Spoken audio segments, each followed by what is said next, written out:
America. I'm Steve Gruber, your soldier of truth. I have the tip of the spear against the socialists and the haters. Here ready to fight for you from the foxhole of freedom. And remember, you need to think while it's still legal. This is the Steve Gruber Show. Good to have you here. Here are three big things you need to know right now. Number one, I thought it never rained in Southern California. But I guess it does sometimes. And the state is getting several inches of rain, so of course, climate change. Number two, get ready to panic because the fearmongers are really ginning up the whole COVID resurgence and pointing to some new strain identified in Michigan. How about some lockdowns for fall? And number three, I have a question for you. Who is Oliver Anthony? Is he for real or is he a plant, like some people claim? Not a house plant, but a plant put there by conservatives. I ask because the guy was nobody when I left on vacation just 10 days ago, and now he's a worldwide phenomenon for calling out the elites in Washington and really hitting an American nerve about politicians not giving a damn about you or me or anything but themselves.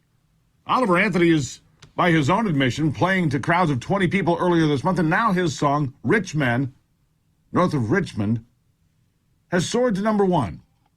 Not just here, around the world. It's showing no sign of slowing down. At last peak, it had 30 million views on YouTube. It could be higher now. 30 million views on YouTube. Here's a sample.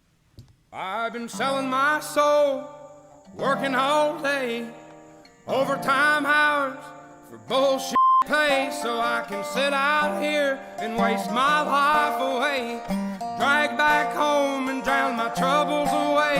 It's a damn shame what the world's gotten to for people like me, people like you. Wish I could just wake up and it not be true, but it is. Oh, it is living in the new world with an whole soul. These rich men north of Richmond, Lord knows it all, just wanna have total control. Wanna know what you think, wanna know what you do, and they don't think you know, but I know that you do, 'cause your dollar ain't shit, and it's taxed to no end, 'cause the rich men, north the rich men.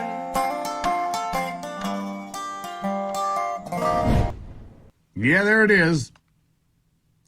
There's a taste of it. The song the most recent to really rattle the cage of ordinary Americans.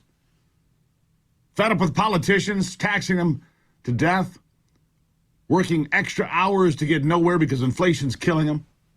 Fed up with open borders, child sex trafficking, and of course the disaster that is the economy. The thing the left cheerfully calls Bidenomics. This time the song, however, comes from the gut of America. Ago, Anthony was living in a trailer with his 3 dogs off the grid, and then he posted the song to YouTube, and it went ultra viral, like I said.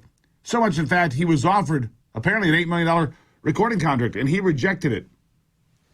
Almost out of hand. So I guess he is still in the trailer near Farmville, Virginia, but I'm guessing he might have some added security at the gate.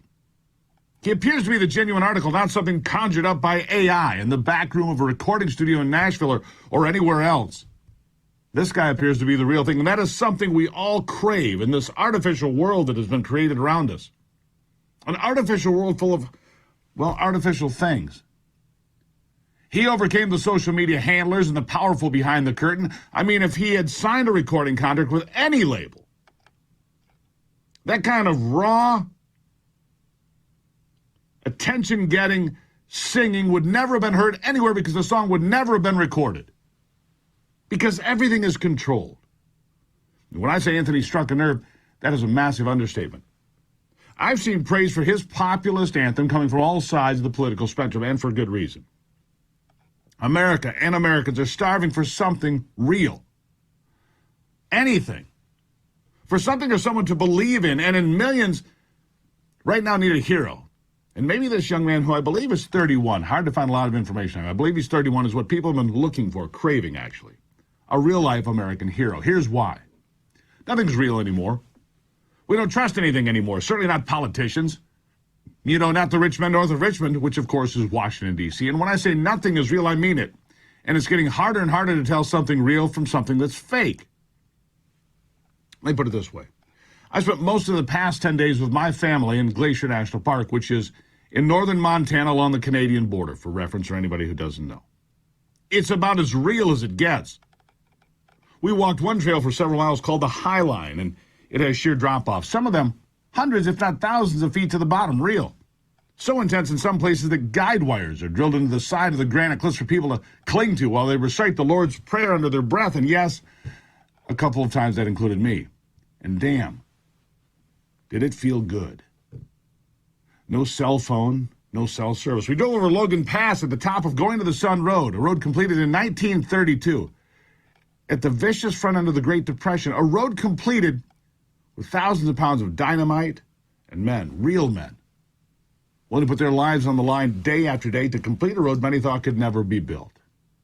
They worked in harsh conditions for over 10 years to get it done, dodging rock slides, snow slides, and brutal weather over and over again because they knew failure was not an option. They were steadfast, and they persevered because they were Americans.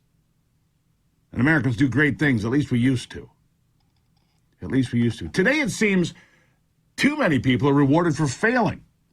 And we keep lowering the standards so that nobody gets their feelings hurt. And worse, we give favors to people like criminals over the victims. And the elite sit in their ivory towers chortling over the challenges the rest of us face every single day. They demand we give up everything while they take it all, get rid of your appliances, and buy a new EV while most can barely pay the rent or the mortgage. And the price of groceries has people literally eating less, while the elite feast on the expense of the rest of us. That's why when you walk down a trail cut 150 years ago through the wilderness, you can get a sense of what is missing today. And that is something tangible and something real, like granite and gravity. Social media is no replacement for real wilderness and genuine experiences. Video games don't put you at 9,000 feet with no way out except the way you walked in. And you know what else is great about so many of our national parks, like I just mentioned? They don't have cell service. So families actually get the chance to talk to each other, to laugh or cry, to bond. You know, to hold on to something real. Each other. What a concept. Which brings me back to the $8 million offer a week or two after playing for 20 people that Oliver Anthony claims came rolling in. Some folks are claiming he's a plant, that his success was part of an organized effort. Seems strange to me, considering he has apparently worked third shifts in factories and battled with drug and alcohol issues. At least that's what I've gleaned about the man and the bright red beard. It really doesn't look contrived to me. And I've got something special for you about this fella when we come back. I'm going to hold on to it till after the break. It's good to be back. Go see America once in a while. You'll appreciate it when you do. Set down your cell phone. You'll be glad you did. Talk to your family. You may or may not like it, but you'll get to know them one way or the other. That I can assure you. And I've got something special from Oliver Anthony after the break. It's good to be back. I'm Steve Gruber.